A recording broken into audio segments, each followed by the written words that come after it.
Yes, sir. Y'all know who it is. It's HomeFLD, the podcast, baby. I'm back with another episode, and I got all my guests special, but I got a real special guest for y'all today, Mr. Rich Thrower of Big Shot Ammunition. What's going on, baby? What's going on? What's going on? You know, it's your host with the most, Finding Nemo, aka you know I need more ammo. Mr. Take a Shot from Big Shot Ammunition is in the building. Say it again. I don't think they heard you, man.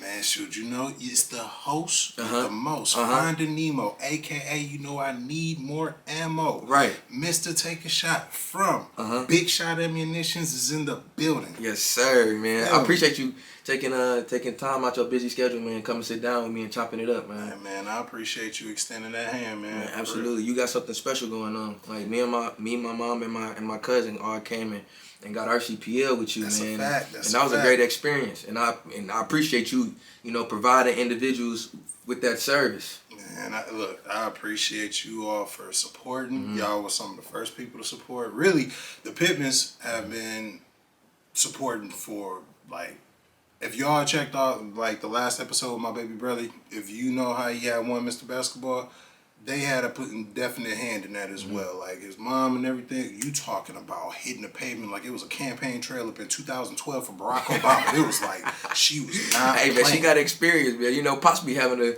run every now and then, so she got that experience. But, yeah, I go check out that last episode, man. Definitely. Because this is this D Thrower brother. Oh, yeah. You know, them thrower boys. You know, we good out here in Michigan. Yes, sir. Talk about it. So, founder, CEO of Big Shot Ammunition, and some of the services you provide individuals are firearm instruction, firearm purchases, right, and ammunition purchases. Anything else? Am I missing something? So I'm also I'm a Type 7 and a Type 8 FFL dealer. Type 7 deals specifically with just the general rigmarole when it comes to firearm buying and purchases and stuff like that. But Type 8 is where you want to get into like silencers, fully automatics and things like that. So I do have the capability to be able to get people situated with that as well. Oh man, look, anything you need, it's your man right here. And it was crazy. He's also a Renaissance man. For y'all don't know what a Renaissance man is, a man with many talents. Got his foot in all types of lanes and avenues. Man. And this is a person whose opinion I value, right? And whose advice I value. He's poured into me on numerous occasions, just reaching out like, look, bro, you need a meal, come get with me, or anything like that. So, man, this is gonna be a special episode, man. It's gonna be good content. So, we're gonna do for the topics for today. We're gonna do an in-depth interview. Getting to know you and understand, your motivation and ambition behind Big Shot Ammunition. We're gonna talk firearms, of course. Definitely. And then we might get into some other things. Talk women, talk whatever. We gonna talk everything, and trust me, I brought enough for everything. Come on now, let's get into it. So we ain't gonna waste no time. So to begin, first question, what was your motivation and inspiration behind Big Shot Ammunition? So the biggest inspiration behind Big Shot Ammunition is a family member that was lost back in 2011. July 1st, 2011. Robert Big Shot Jones, if you know Chantel Layton or Denisha Layton from Muskegon and everything, that's their brother. So he passed away on that day. Now, anybody that knows us, we was close. Like, that was, he was one of those, like, that young dude where it's like, and you getting older now, so I'm pretty sure you'll be able to pick up what I'm putting down, but that young dude that is like, all right, I'm around, I'm getting older, I'm around a lot of these ladies, seeing how certain people move. A lot of people move incorrectly, but not him. Right. That one actually always moved good. Right. That was him. And I was just always proud to be around him. I love his energy and everything like that. And seeing him, in a casket definitely affected me. And it was, from what I understand, it was due to either an accidental firearm discharge or, some malicious intent. I don't know the specifics. The reason being is because his mom, I'm going to be honest, I didn't want to pry into that. Like, when you see a parent lose a child and you see that facial expression, you see the torment and just, I would never be able to feel good to be like, Auntie, is this what happened? Yeah, you know what I'm saying? Like, nah, look, the only thing I know is he ain't here no more. And whatever the situation is behind that, hey, I got to keep his name alive. So Right. that situation, and then on top of that, best friend that got killed 2 years before on the same type of situation, homeboy playing with the gun, and you know, homie was just like, hey, stop playing with the gun, stop playing with the gun. And once he said that, boom, the gun go off on accident. Wow. Killed the homie. Now, mind you, the other homeboy that actually did it, we don't have any there's no ill will or anything. We know it was an accident and everything, and he's extremely remorseful, and you could just see the negative effects that it's had on his life. So it's like that, noticing that that's been a common denominator. Then one of the AYBTT kids that I had worked with, the same situation happened with him in about 3 years after that. Like, you know, so you start to see this ripple effect. It's kind of consistent. Yeah, that common denominator. So I'm like, all right, where's the knowledge behind dealing with firearms and being acclimated properly? And plus, how many times have you been on Facebook or on Instagram and seen people with their finger inside the trigger guard thinking that they look cool? Too many times. Too many times. And for all my people in the neighborhood, stop doing that. That means that you don't know what to do with that gun. Like you playing with fire. Literally. I got into it with the lady because she had a double action, single action firearm. Okay. You know what a double action, single action? I don't, and I'm sure they don't either, so go ahead and drop it on them. So let me give y'all a quick synopsis of it. Double action, single action firearm means that it has a hammer on it. So it's a hammer firearm. So meaning that you can shoot it in either platform. So double action means that it has a longer trigger press, and then if you cock the hammer back, it has a much shorter trigger press. Mind you, she had the hammer cocked back, pointed at a wooden panel wall. Like, so you know how those old school wooden panel walls, the ones that just got like little brown stuff between. Yep. It was a kid on the other end of the door, on the other side of the door. Seriously. She's like, oh, I had it on safety, I'm like, why would you do that? No, Right. like, don't do that. It's not smart. You got your finger on the trigger guard, you in single action, and you don't even know that all it takes for you to sneeze. Sneeze wrong, bam, it goes off. Like, come on, man. So it's like stuff like that, and you know, not trying to chastise people, but more so trying to educate people, and then, you know, have a little fun with it as well, is why I really got into the depths of it. You know what I'm saying? Yeah, most definitely. So is it safe? So you've kind of already hit on it, but is it safe to say that the environment that you grew up in impacted your outlook on firearm and gun usage? Easily. Like, I already love guns. Like, I was already fascinated with firearms, but it was the miseducation of my community that really drove that situation. That's so big. with that, I was like, all right, people trust me in a certain aspect. Like, I'm not the prototypical cool guy or anything like that. I'm more of like the nerd, you know. So I'm more like, I'm more direct. I measure twice, cut once, sometimes even 3 times. Like, so I try to make sure everything is taken care of properly. And because of that, people do have a vote of confidence with me. So that's why I was like, all right, look, if I can educate some people in the right way, in which my mom always said I should be an educator, I just found a way to do it. Yep. Exactly what you did, man. Because I remember, you know, like the way that you have your class structured, you know, is very. It's a long class. Yeah. It's a long class, about 8 hours. Yep, about 8 so and a it's half hours. four instruction, 4. You got actually it's 3 hours of range time and then 5 hours of class time. That's why we was in class for so long, because we had to make sure we go over all the stuff. Right. So he going over everything, and he's doing it in a way where, you know, it's interactive. It's not, you know, obviously not. It's not boring. Shit, he fed us. You know, he fed us, and like his energy and his knowledge on firearms, everything, ammunition, generations, trigger points, you know, giving you tips and tricks on, you know, how to hold it properly. And then he's hands on, so when you in the range and you shooting, right, all right, Lapit, like that's not right. This how you get your elbow, tuck your elbow in some, you know, get the tight Close grip that on it. Close that. Put those thumbs forward, grip, all that. No, don't put too much finger up on that trigger, all that. And it's the minute details that he touch on. Exactly. Right, you do a great job of touching on the minute details of really, you know, breaking down firearms and firearm usage. So what has been like the most difficult part about your journey in becoming certified and being a legal firearm instructor and everything else that you into? the same rose is the same thorn. So it's a rose and a thorn in the same dynamic. The hardest part is my community. Like, so some people will see what I'm doing and they'll think like, all right, he's got a lot of success. We don't need to support him like that or anything like that. Or they'll think like, I don't really need to do that. And they'll feel like, oh, I could just go around and still carry my gun.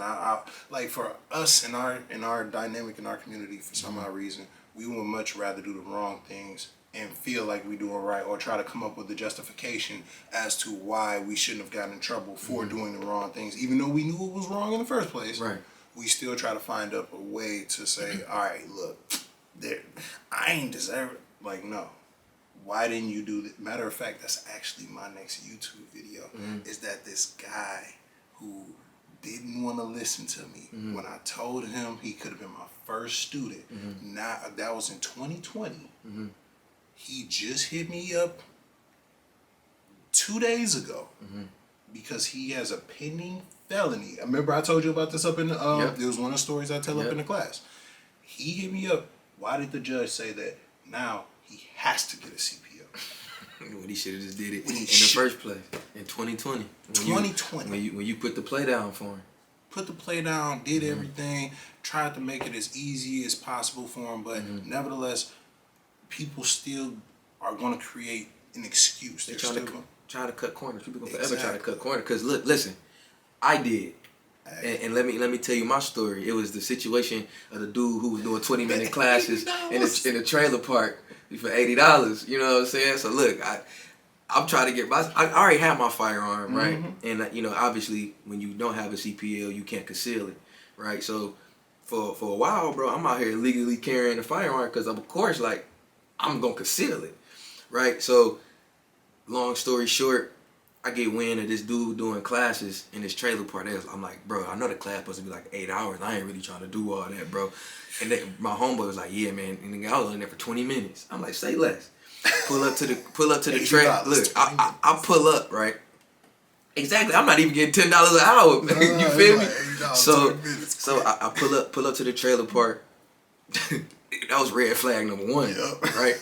Pull up, knock on the door. He opened it. It's about 6 people in there. I know about 3 of them.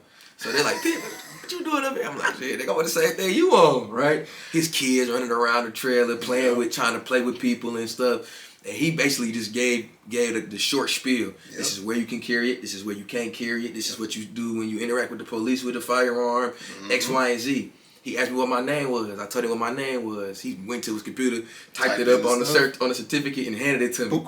Look, I almost sent my mama that way. Then, boom, that case dropped. Everybody sending me the link. My homeboy that put me on sending me the link. I'm like, bro, you think they go like that's us too? I'm like, yeah. I get the call from the county. We understand that your CPL certification came from such and such. It's not valid anymore. Man, I said, I stopped what I was doing. I found big shot ammunition.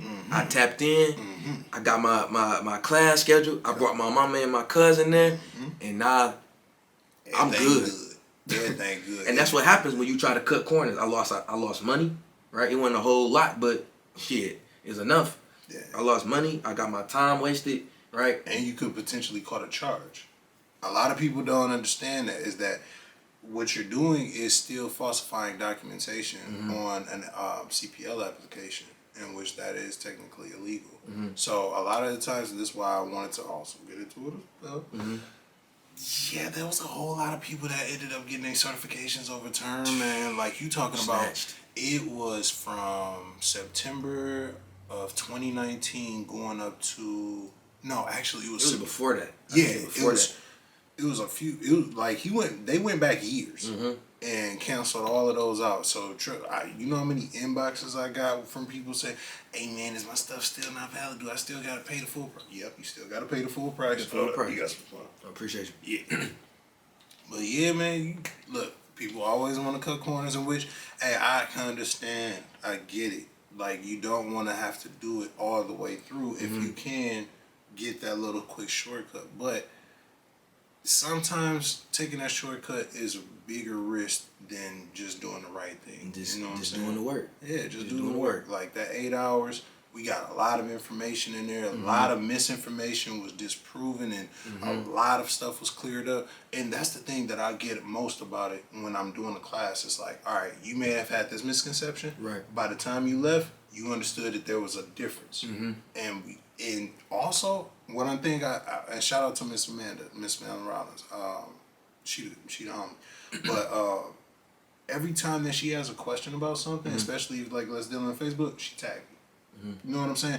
Not that she want to go back and forth. Not that she trying to be like, all right, I miswrite or anything like that. Nah, just trying to be informed. Exactly. Let me get a professional in here real quick that's acclimated and stuff, opposed to me doing the wrong things or trying to say, nah, I can carry my CPLs without a CPL license. I can carry my gun. I can do this. I can carry my gun in my car and all that stuff like that. Like, bro, no, you can't. You can't. For the people, state of Michigan, if you don't have a CPL license, you cannot carry a fully loaded magazine into your vehicle. Right, it's got to be separate, correct? Exactly. That is carrying concealed, and a lot of y'all still do that stuff just because. And I get it. Like people think it's better to be judged by 12 than be carried by 6. What they say, I'd rather be caught with it than without it. Yeah, or whatever the case may be. Like, if you do the right things, though, just like my guy DeMarcus Beatty out of Grand Rapids, he just got his felony overturned, got his stuff expunged. Now he can get his CPLs and do everything that he needs to do. He just got his stuff knocked out. If you got a felony, try to see about getting your stuff expunged. If you don't got a felony, and you got a misdemeanor that disqualifies you, see what you can do to get it taken care of. But nevertheless, do not sit up here and put yourself in a predicament where you are going to end up like the individual I told you about before. 2020 could have got the situation taken care of. 2022 still dealing with a pending felony, and the judge tells him that you have to take a CPL class when he already could have took one. And could have been my first student. I begged him that day, and it could have been avoided. Like, he wouldn't even have to do that because now he court fees. Lawyer fees. Oh my God! He didn't wasted more money than whatever you charge for your class. And I helped him get the gun. Like, I helped him get the gun. Look, bro, I helped him get the gun on Thursday. He went with his friends, a couple of hood boogers out here up in Kalamazoo on Friday. They went out to Battle Creek and went to the range and stuff. By Saturday, we go to the range. I'm telling him, bro, be my first student. We done went to the range. We was out there for 3 hours. I'm like, look, we done did a lot of the stuff. Let's just knock out the class stuff. 5 hours. That's it. He had 5 hours left, and he didn't even want to do it. That took him to right now where he does not have his gun, 2022, and he still is dealing with that situation. People just don't. Right. So, being in this line of business, have you found there to be difficulties because you're a black man in this business? Certain aspects, just because some people think,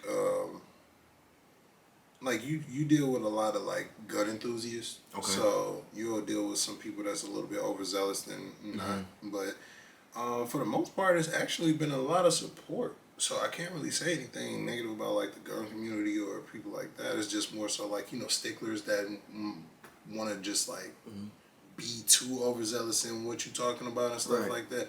Those are the people I don't really like to be around. So people who really be trying to press you up and see if you really know what you're talking about. Them type individuals. Yeah, like the ones that you gotta humble sometimes. Like I don't like them. I had that in my class a couple of times too. Just even individuals that you know are also instructors as well. Like some people just do too much. Like you got a different teaching method than I might have. Right. That doesn't mean that we are in the wrong on any way. 1 + 3 and 2 + 2 still get you to the same thing. So, like, I'd just be like, bro, some people just do too much. But for the overall, man, I got a lot of support. Like, we are building a community around here for gun instructors on the west side. I also have people that's over there on the east side of the state that helps with the legal situation. So that way we'll have liability insurance too. So I offer that as well. So on top of the gun stuff, you can get your firearm with me, you get your CPLs. I can provide you with liability insurance from FLP, Firearms Legal Protection. They cover you uncapped. Okay, so let's say if your case get up to about a couple $1 million, they're going to be right there with you. And then the good thing I like about them is that they don't meet you there, they beat you there. You know what I'm saying? So when you're about to, if you had an unfortunate situation, hypothetically speaking, you defend yourself, you doing what you're supposed to do. Call 911, next thing after that, you call FLP because that's your insurance. Same way if you got into a car accident, Right. you're going to call 911. After that, you're going to call your car insurance. Right. Right? So with this situation, all right, you get your FLP. They gonna meet you at that police station like, oh yeah, him? That's him? Yep. Come on. Yep, come on. Before you even get into processing, yep, because you might say something. So, and that's that fine time usually because people be thinking, I ain't get my Miranda rights read yet, so I can say whatever I want. No. Nah, it don't work. The person that's studying law and the person that actually, I was in the process, I was actually looking to go into law as well. Like, shoot, on my practice LSATs, what I get? Let's see, I got 2 137s, a 150, and a 154, and a 163. And then that's about it. I was just like, I don't want to continue. Right. So, if you don't put yourself in no bad predictions and stuff like that. Yeah. Go by people that actually know what they're talking about in the legal system. Yep. Reach out and don't be afraid to open your mouth. That's something that I had. Like I said, I had a speaking engagement earlier today, and somebody had asked me like, what's one of the best pieces of advice anybody's ever given you? And I said simply, just open your mouth and speak to people. Right? Open your mouth, ask questions, network, all that good stuff. Right? So even if you don't like know what you're talking about and you lost, simply tag or open your mouth and inbox and DM Rich, right? And he gonna get you together, right? Because he's a very punctual individual. You know, that's one thing that I appreciate about you. You punctual, right? I hit you up. Yeah, I got you when we locking in. Yeah. And you responding, right, in a timely manner, right? And it's easy to communicate with you. Exactly. You know what I'm saying? I ain't gotta explain to you 300-400 million times what I know exactly. That's a different conversation. So moving forward. When did you purchase your first firearm, man? Man, so I purchased my first firearm. What was it? Actually, you know what? My actual first legitimate purchase was this little thing right here. So Ruger 380. This is my first actual purchase. In which I usually keep that. Yeah, I know you probably didn't even know I was carrying like that. Yeah, I got a couple of them on me. Locked and loaded, yeah, right? Anybody know me know that I got a few of them. And if you can't see me, look. Got the extra magazine, got my 9 right there, fully sized. You know, the Canic TPS FX. And then also you got all the gadgets. X, Y, and Z, 4 and 5. Yeah, you feel me? So, and then you don't want to see what's in this bag. We go see what's in that bag. We gonna see what's in this bag. You know what I'm saying? Okay. But hold on. Like so, when was your first? That was your first firearm. Like, yep. And when did you first? Like, what age? And it was like three or 4 years ago. Because I actually had a different firearm. It was a Sky, but it was a trade, and then my boy wanted it back, so I ended up giving it back to him and stuff like that. So the one I actually went and purchased, I was like, man, I need a little small little pea shooter, you know, a little pocket rocket. So I was like, man, let me see what that 380 was talking about. And that mug was very cost efficient. So I was like, man, look, the size and everything, but there's never any ammo for it. Really? Yeah, 380s is like a miniature 9mm. It's what we call a 9mm short. Okay. So that it was just hard to find. So after that, I want to say about a month or so after that, I got a Smith & Wesson Mp9. Okay. Man, and I went crazy after I got that 9. Man, I went and got like 8 more. Really? Yeah. Sheesh. Yeah. Sheesh. You can, would you say you can strap a mini militia, huh? Nah, for real. Like, we were shooting some good quality. No. We was some good quality and stuff. So, but matter of fact, when I had got the 8, I had gave the dude that Thursday situation with the dude, gave him one, so he ended up giving me the money for that for one of the firearms, and then my homeboy Quante from Legacy Fit, he ended up getting other ones as well. But I got the other 6 for the class. Right. You know what I'm saying? So, and then I had my own personal because I was just like, look, I need one of them too. I was just like, listen, I had to get that one. Really, I ended up. That was my introduction, bro, and it just really went crazy after that. Yeah. Okay. So before we transition to a different segment, last question: what's been like the biggest lesson that you've learned while being an entrepreneur in this line of business? Just throw that out there for the people. Like, what's what's the one thing that resonates with you the most as in this process of, you know, becoming an entrepreneur and your own boss, and especially being in a unique line of business? Always be a student. Always be open to criticism, but don't just let individuals who don't know anything have too much of an opinion. But always be a student, because with this, you're dealing with something that can end somebody's life in a matter of milliseconds. Right. You know what I'm saying? So you have to do your due diligence. Always measure twice, sometimes even 3 times, and cut once. And what I mean by that, a lot of people understand, is that when you pick up a loaded firearm and everything, you usually want to clear the slide, and you want to make sure that it's cleared and everything. Like me, I didn't clear my firearms because I already know that they loaded. I just know not to point them in an unsafe direction for the most part. But yeah, I don't. Always mitigate your risk, stay a student, and measure twice, sometimes 3 times, cut once, because it's never going to hurt you to make sure that someone is safe. Right. But it will hurt you if you don't. If you're moving too fast. Yeah. Right. Moving way too fast, and then you saw those videos that I showed up in the class? Yeah, like, yep, it was gun instructors, it was police officers, it was professionals who are trained. It was, matter of fact, that one that was extremely braggadocious, talking about 50 cent, too short, you know, like this Glock 40. I'm the only one professional enough and trained enough to use it. As soon as he going to put it in his waist, then bam, shoot himself in the leg. Don't be like that, people. Don't be overzealous. Don't be braggadocious. Just sit up there and understand that you are dealing with something that can end somebody's life. Take it serious. Be a student. Measure twice and cut once, always. So we gonna move forward to a different segment. This is my favorite segment of the show. You know, I call it the Keep It Player segment. Gotta keep it player. That's law, right? So we gonna talk a little bit about essentials. Okay. So you about to step out with your lady. You know, y'all about to have a night out. What's some essential objects that you gotta have with you? Like, so for me, you know, being that we talking firearm, gotta have a firearm. Got to. You know, some gum. You know, gotta have that cologne on.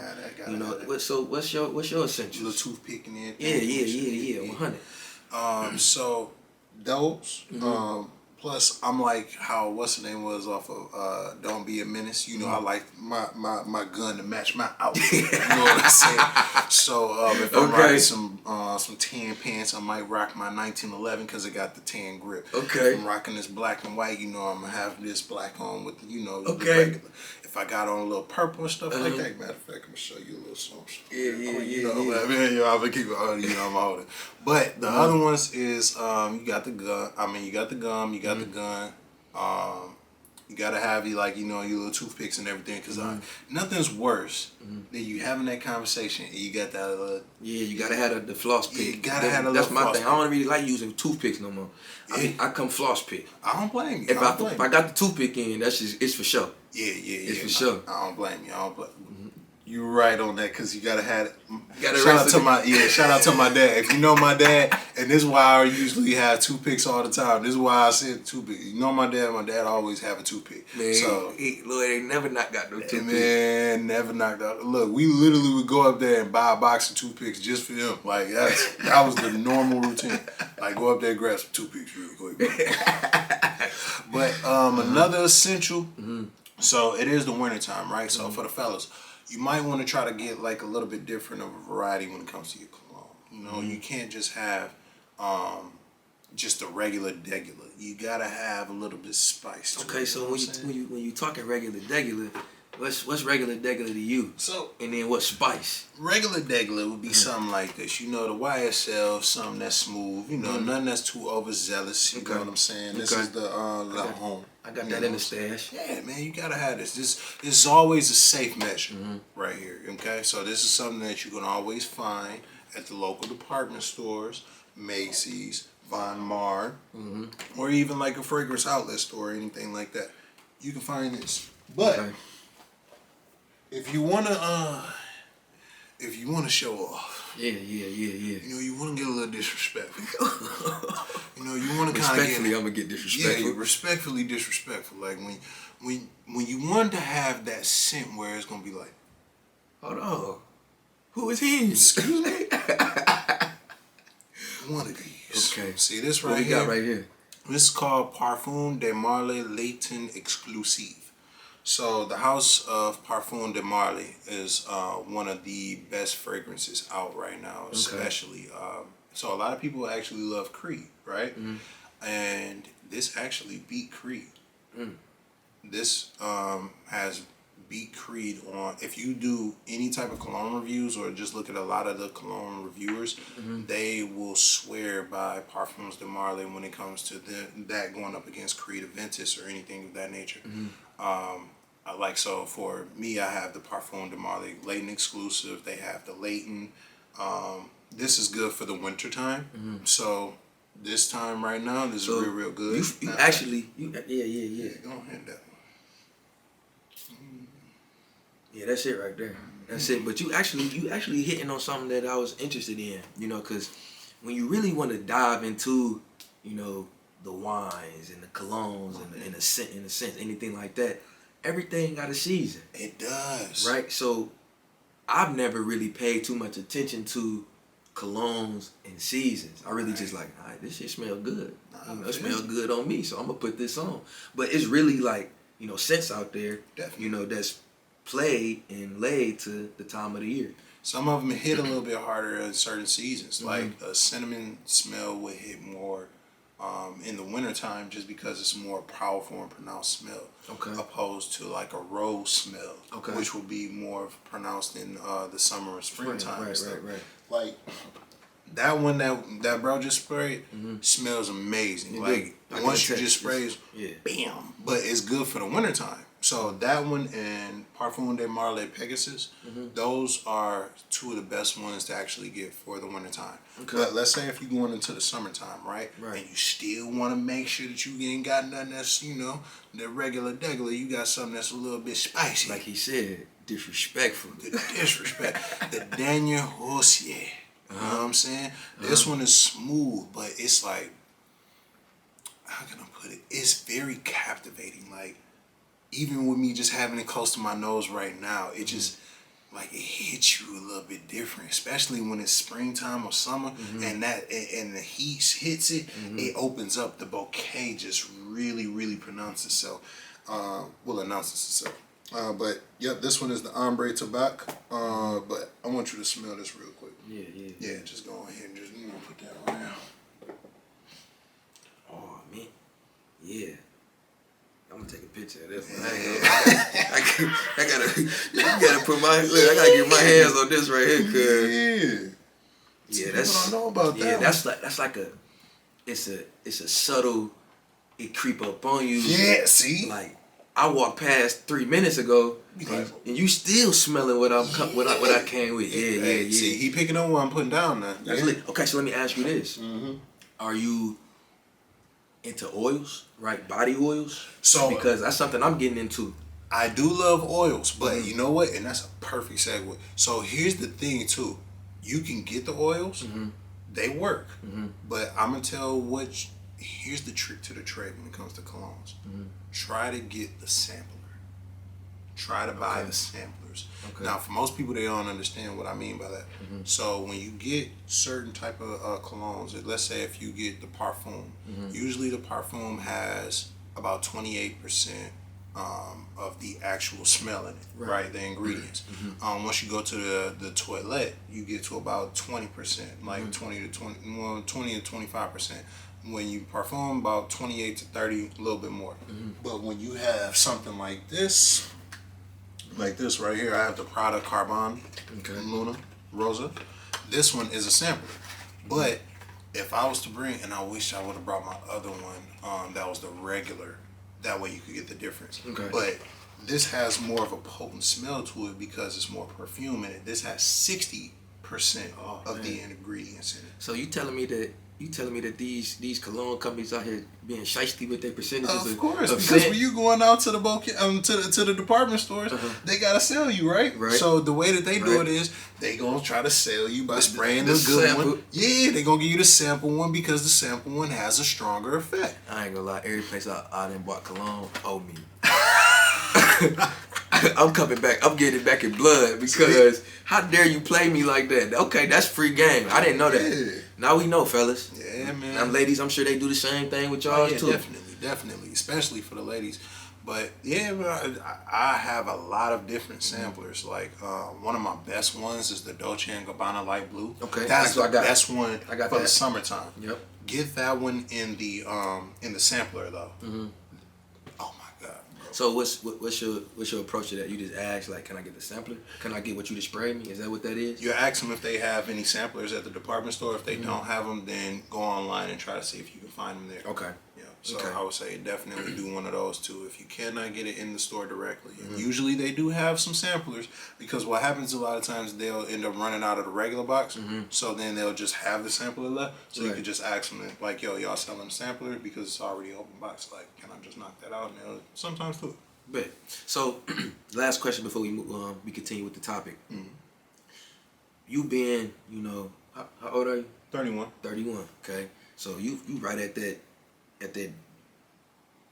prime of grown manness.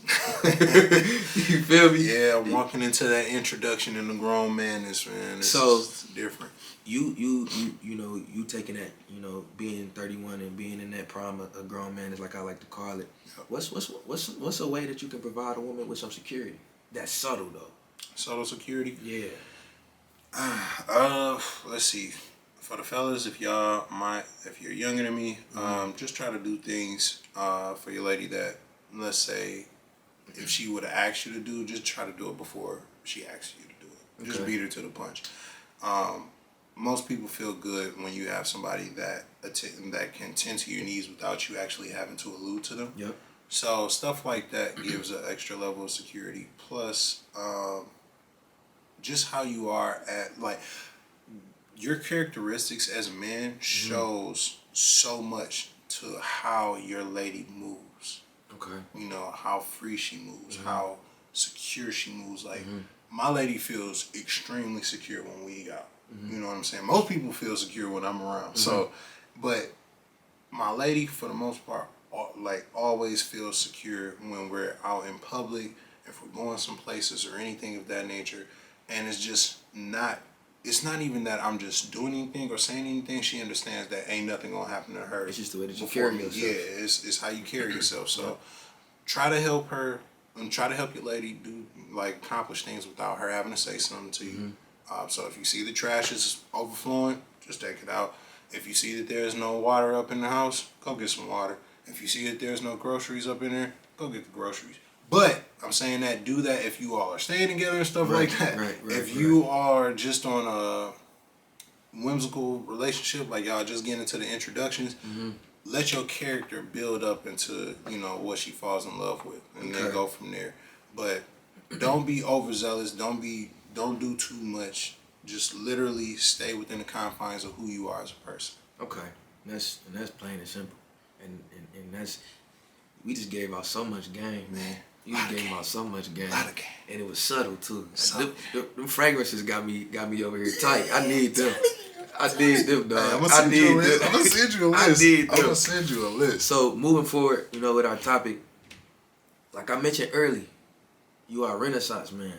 So you're not only involved with with firearms. You obviously have a knowledge on cologne, right? You know how to handle and deal with a woman and give her security and all these other things. So what other business ventures or what else are you into right now? So I have a development situation going on right now. It's called the Q9 Development. It's named after Quentin Miller, a little brother of mine that passed away, unfortunately, on February 16, 2013.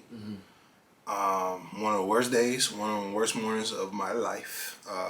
But if you notice, the common denominator behind a lot of my businesses, I name it after people I've lost. Right. You know what I'm saying? So you paying it forward, keeping the name alive. Exactly. In a progressive in a positive way. Exactly. Definitely. So that's the main thing, is that I want his memory to be attached to something of greatness, and which when he did leave and we gave him his homegoing service, you know, that was huge in Muskegon. Like, Yeah, that because was, then they have it in at the high school. yeah, like they had that at the high school, packed out the gym and everything. So he meant a lot. And so because of that, I'm from the downtown area, you know, Wood Street area, Wood Street neighborhood, you know, representing. So grew up off of Amity and Getty. If you know anything about Amity, that was a very lively place, a very lively street. And that's where Quentin was from as well. And seeing that, I wanted to see a difference come in that community, opposed to just always complaining about what's going on. Right. I put my money behind it. So what I did was back in 2019, I bought about 6 different properties in the in the east side of Muskegon, and from that I've been sourcing property development developers and ways to funding. So I reached out to a plethora of them, but none of them were trying to do the things that I wanted to do, except for this one guy by the name of David Allen from an overlap. And me and him, and you talking about two peas in a pod, like it just works out great. He has so many years, like over 30 plus years of experience dealing with developments, working with the state land bank, working with different cities on different municipalities and things like that. And then with me having my my acclamation in finance, because I deal with anti-money laundering and Bank Secrecy Act as far as my 9 to 5 for one of the top 5 banks in the country. We just ended up, you know, having that synergy. You know what I'm saying? So we came together, and he also deals with subcontractors that are black. Okay. So with me being a minority-owned business, and then also having the development come from minorities as well, Right. that just seems to all work hand in hand. It's And then meant to happen. it's and it benefits the community that's predominantly Black. of that same ethnicity. So Right. it just makes everything kind of working itself out, and then that's actually almost in the finalization portion, because I've been working with the VP of Fifth Third Bank. We just took a tour. He fell in love with the project. And then, massive, man. yeah, man, the state land bank is also looking to donate additional land to me from that area. That's right in close proximity to mine, and also the city as well. So there's a lot of people that's seeing the vision that I have, and they're supportive of it. And they investing in you. Oh yeah, definitely. Yeah. And then this morning I was telling you about another situation. I had a good conversation with some good powerful people in a predominantly, well, in the Muskegon Heights area. Just some powerful people in the Muskegon Heights area, and we're looking to do a large-scale development to recalibrate the situations that go on in Muskegon Heights, as well as far as the equity portion for the housing, and just really overall making it into a place that everyone wants to live. So doing that, and the last development, well, the second to last development, because I got like 4 other developments going on as well, is the Moo development. Okay. So the Moo development, if you know anything about who that person is 392 Moo. You know, we lost him unfortunately on actually the day before my birthday. May 23rd, I was born on May 24th. So imagine having to go into your birthday with that situation. Him and my brother was like best friends, 2 peas in a pod, you know what I'm saying? So, and that was like a little brother to me, you know. He was always he was that young dude that was like, when I was a senior, he was a freshman, but he was always around the seniors. He never, like, his crew was always the cool kids and stuff like that. So, but I was like, yeah, man, we got to make sure that bro's name and legacy lives on in a positive way too. So I got 2 developments that's going to be under that banner as well. And one of them is going to be in a specific neighborhood that we'll talk about after this goes off, but it's going to be funny. All right, say less. Say less. But that's incredible, because you providing your community with, you know, services that are needed. You know, firearm education, right? And now you providing them with the opportunity for a better space, right? with housing and everything, with your housing and the land development, all of that good stuff, man. You doing a damn thing, man.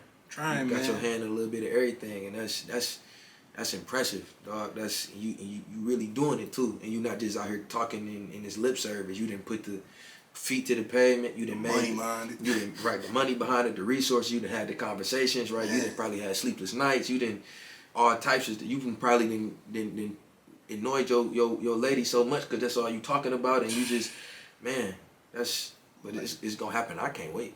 Hey, I appreciate it, I man. can't wait, man. The thing is like, yo, you get tired of seeing like so many people just complain about the consistent things that go on, opposed to them trying to find solutions. Like, right. For every time that I see a complaint, I'm trying to find a solution. I'm not trying to sit here and just be a part of the gallery and just be like, oh yeah, that is the problem. All right, well, what are you doing? What are you doing? Yeah, what have you done to try to change things? Yeah, are you just going to really get on Facebook, complain, make a status, have everybody comment, like it, get over 40 or 50 shares, and then do what? Nothing. That just be it. You just got 40, 50 shares. That's it. But on my side, I'm like, what good does it do to do that when I can go down and establish a relationship with the city commissioners? If I can go and establish a relationship with the development director or the or the planning directors and everything like that, and start getting everything situated. Opening your mouth and networking. Exactly. That's like, all you doing. You gotta just make it happen. Like, you gotta stop. For my people, stop doing just the complaining aspects. You don't need to just go down to City Hall to complain. You do not need to go down there and just do all of the mouth chatter and everything. And Heights as well. Muskegon Heights too. You all don't need to just always complain. Figure out a way to make the situation happen. Like, even right now. And it's a lot of money out here that easily you can tap into to get help funding, right? So it's, people may say, yeah, money the issue. I'm like, yeah, that's money gonna always be an issue, but it's ways and there's opportunities and there's avenues out here that for you to tap into to get funded and for it not coming out of your own pocket, not the majority of it coming out of your own pocket. Money is only an issue for the people that make it an issue. Like, well said. I don't have money. If you think that $12 million deal that y'all see me dealing with for the first part of the Q9 development, if you think I got $12 million, people, I do not. Okay, I do not have 12 million. I do not have 1 million. But what I do have is enough tenacity to be like, you know what? When I get my refund check back in this point in time, or if I got my tax refund or anything like that, instead of me going to buy some buffs, instead of me going to buy a chain, instead of me going to buy some rims or the new shoes, I went and bought land. All right? I went and bought land. I went and bought property. I keep up the taxes. I make sure that the stuff is well kept. All of that stuff like that. Like, you have to do the necessities. That way you can make all of these situations that are now necessities accessories later on, because these situations that I'm building right now are going to pay so much dividends to the point where I'm going to be able to put people in positions of power. I'm already going to start a property management company that's going to take in all of these situations. Plus, I have partnerships and people I'm dealing with and connecting with that's helping me with the venture capitalist situation. And these people want me to have my property management company manage their properties. So imagine that if I put a black man up in that situation where he's over the property development. I got another one that I actually went to school with that deals with construction. All these individuals coming together. I got a black lady that deals with the account features and everything like that. Got a bookkeeper. I got everything. And then I keep building from that. Now you got a network. Now you got an ecosystem. You know what I'm saying? So I'm establishing a different ecosystem that resembles people that look like us. It's not just centralized to us, because we cannot just have everything centralized to us. We have to bring in all the dynamics, but we need to make sure that we are the main proponents. Great. That's great.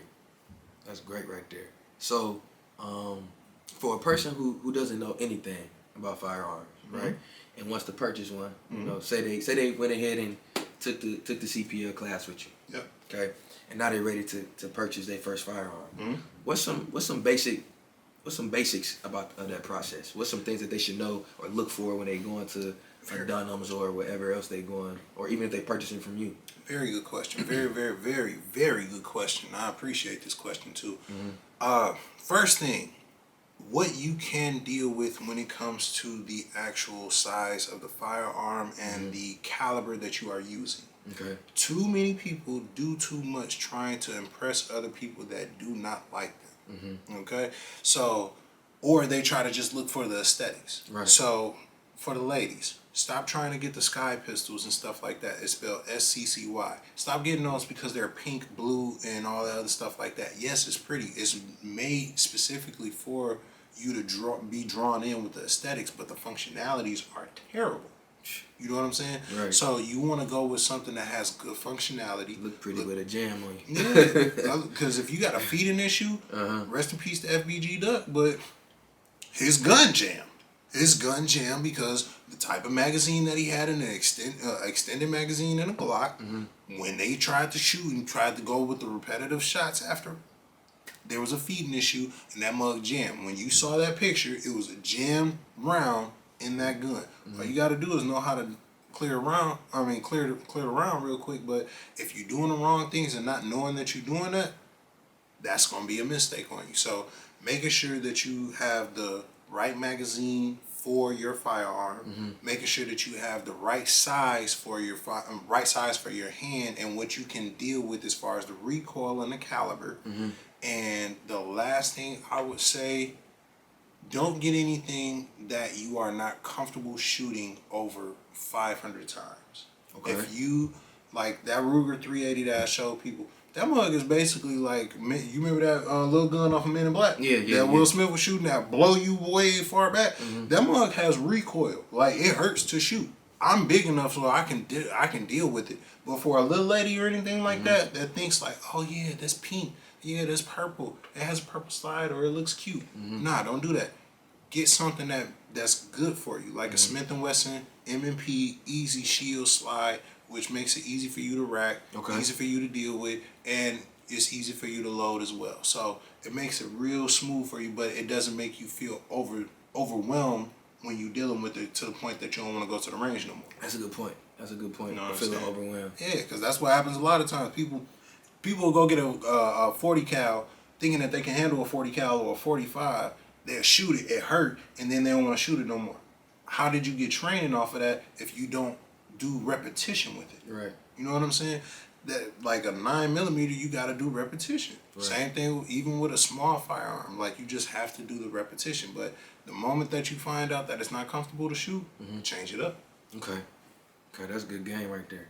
That's good. So before we get out of here, one last question. Out of everything that you're doing, right? What's been the most satisfying thing about your business and the service that you provide to people? What gives you the most satisfaction? A few things. People like you that show appreciation to what I'm trying to accomplish. I like the multiple interviews I've done, like with you, 103.7 The Beat.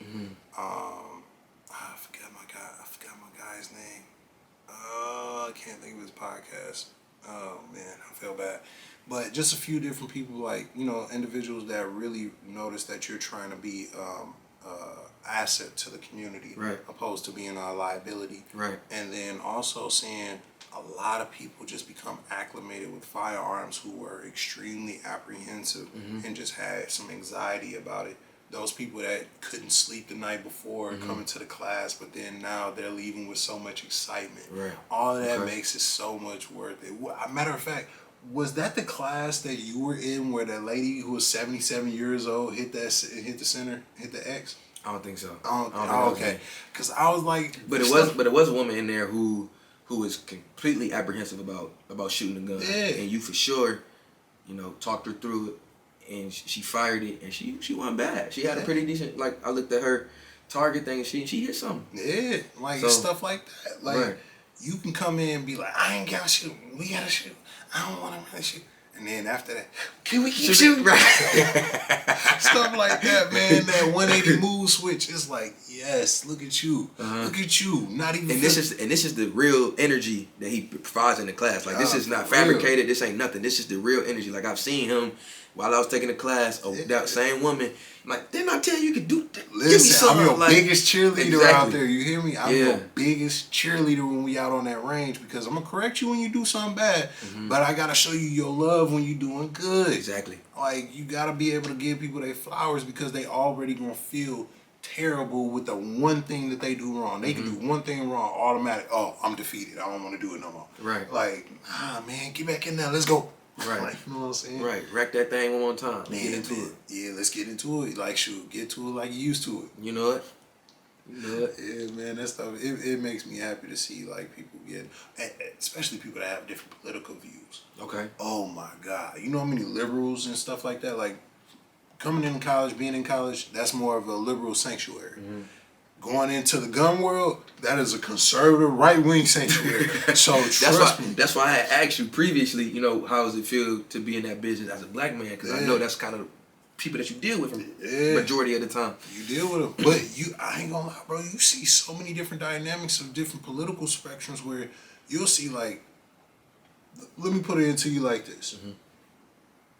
A Trump supporter was the deciding factor on me being able to use the indoor range, and he voted for me.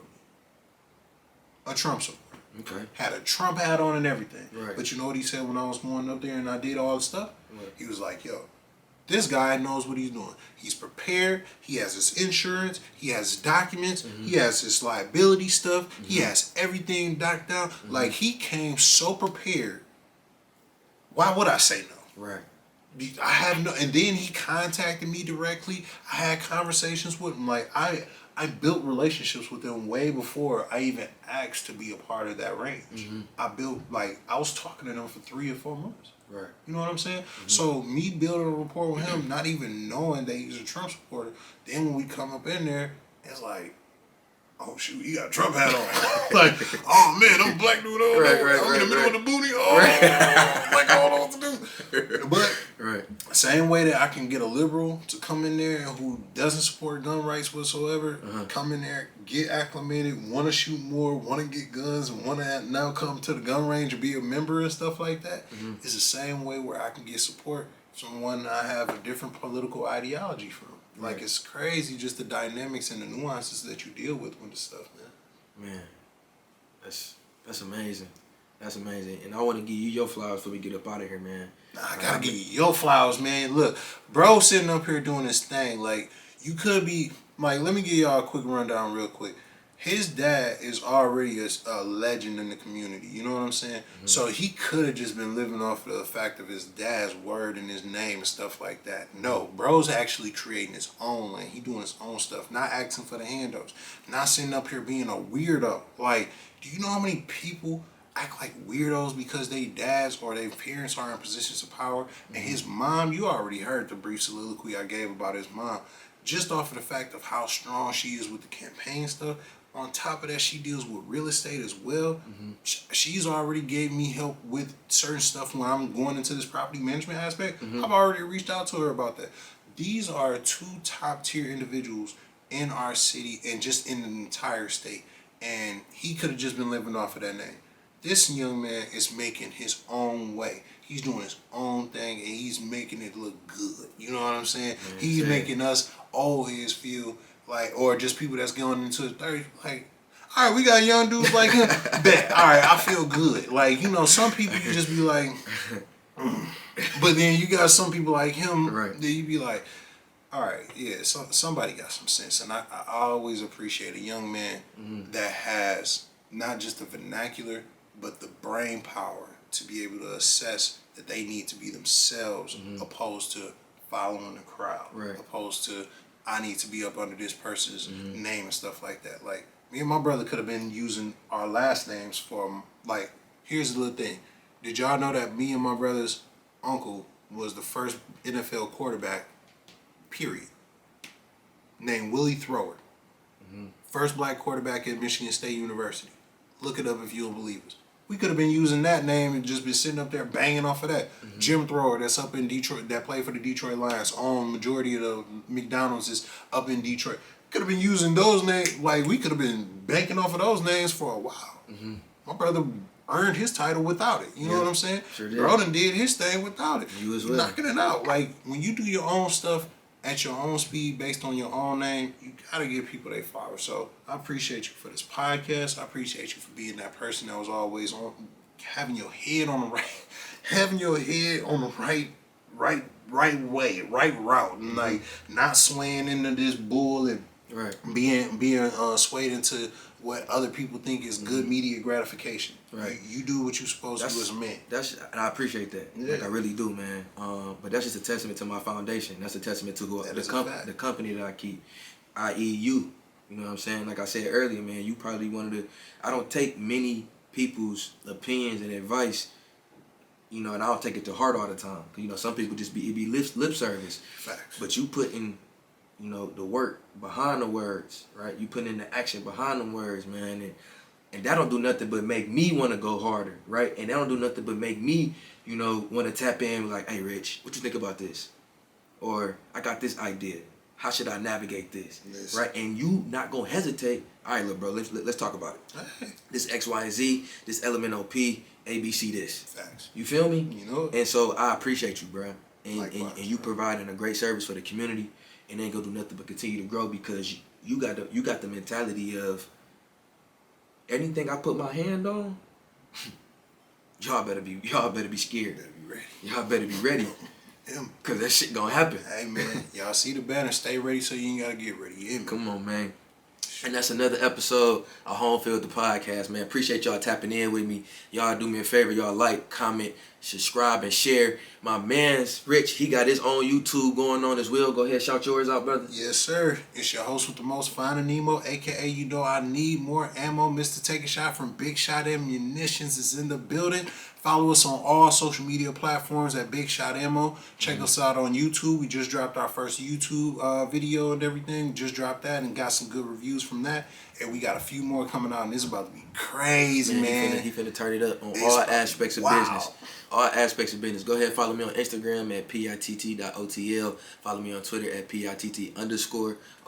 If you got any questions, feel free to send those to home.fld.xx@gmail.com, man. Oh yeah, hold up. Last thing, BigShotAmmunitions.com. Go up on there if you want to go to this next class. The next class that we got is on the 30th of January at 9 a.m. Definitely go ahead and get signed up. Don't wait. Hey, stay ready so you ain't got to get ready. And that's another episode of HomeFLD the podcast. I'll catch y'all in the next one. In a minute, baby.